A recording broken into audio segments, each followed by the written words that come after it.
कक्षा चौथी का हमने विषय लिया। हमारे घर का नाम है विद्याबाबू कार्य है। विषय परिसर अध्ययन के क्षेत्र सामाजिक भावनिक नैतिक विकास। परिसरातून परस्पर संबंध निरीक्षण व अनुभवातून समजून घेऊन वसुधैव कुटुंबकम या संकल्पनेचा बोध करून घेतो।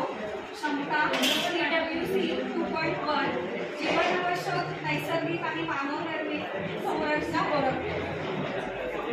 अध्ययन निष्पत्ती अन्न पदार्थातील विविधता ओळखतो। प्रदेशानुसार अन्न पदार्थातील विविधता सांगतो। अन्नधान्य फळे व भाज्यांची ऋतूनुसार नावे सांगतो।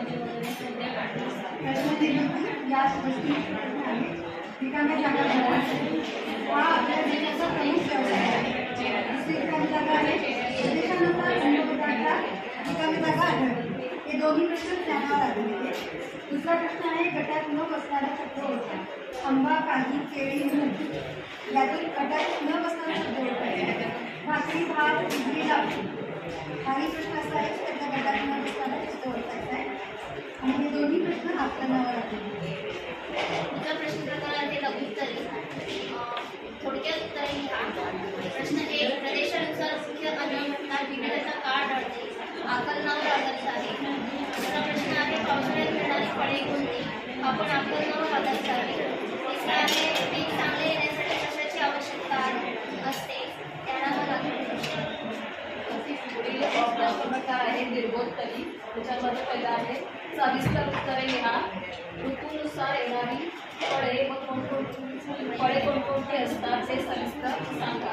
हा आहे ज्ञानावर आधारित प्रश्न। त्याच्यानंतर आहे पाऊस कमी असल्यास कोणकोणती पिके घेतात? हा आकलनावर आधारित प्रश्न आहे।